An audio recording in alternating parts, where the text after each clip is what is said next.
The Story of Dr. Dolittle by Hugh Lofting. Read aloud by Samantha Dunn. The 10th chapter. The rarest animal of all. Push-me-pull-yous are now extinct.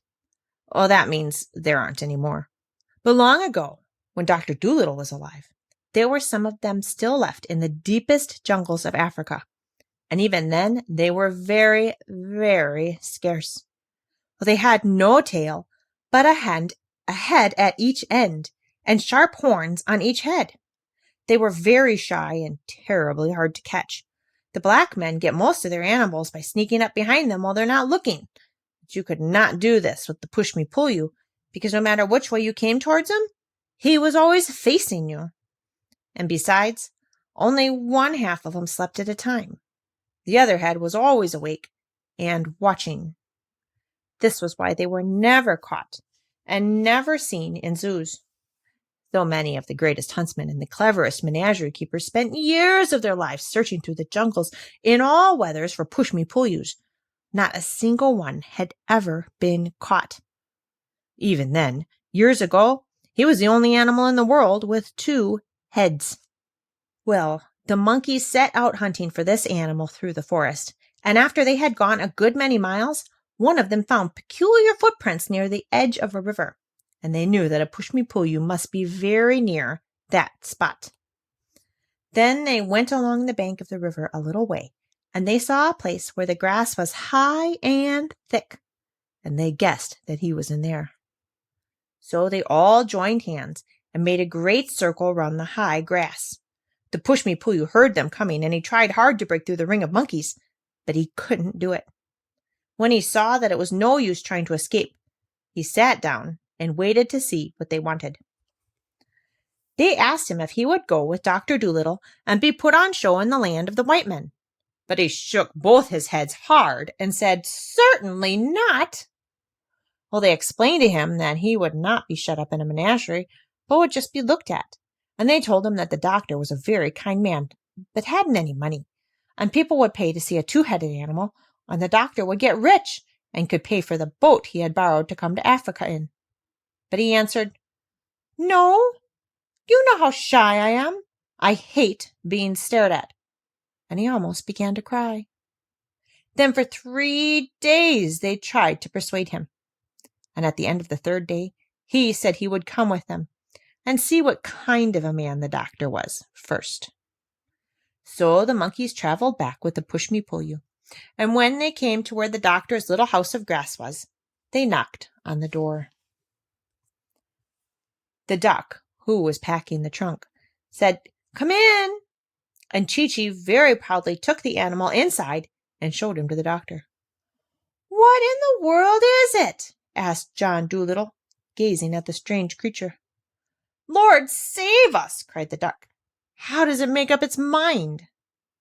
"It doesn't look to me as though it had any," said Jip the dog. "This, doctor," said Chi-Chi, "is the push-me-pull-you, or the rarest animal of the African jungles, the only 2-headed beast in the world. Take him home with you and your fortune's made. People will pay any money to see him." "But I don't want any money," said the doctor. "Yes, you do," said Dab-Dab the duck. "Don't you remember how we had to pinch and scrape to pay the butcher's bill in Puddleby? And how are you going to get the sail or the new boat you spoke of, unless we have money to buy it?" "I was going to make him one," said the doctor. "Oh, do be sensible," cried Dab-Dab. "Where would you get all the wood and the nails to make one with? And besides, what are we going to live on? We shall be poorer than ever when we get back. Chi-Chi's perfectly right. Take the funny-looking thing along. Do!" "Well, perhaps there is something in what you say," murmured the doctor. "It certainly would make a nice new kind of pet. But does the, what do you call it, really want to go abroad?" "Yes, I'll go," said the push-me-pull-you, who saw at once from the doctor's face that he was a man to be trusted. "You have been so kind to the animals here, and the monkeys tell me that I am the only one who will go. But you must promise me that if I do not like it in the land of the white men, you will send me back." "Why, certainly. Of course, said the doctor. Excuse me, surely you are related to the deer family, are you not? Yes, said the Push-Me-Pull-You, to the Abyssinian gazelles and the Asiatic chamois on my mother's side. My father's great-grandfather was the last of the unicorns.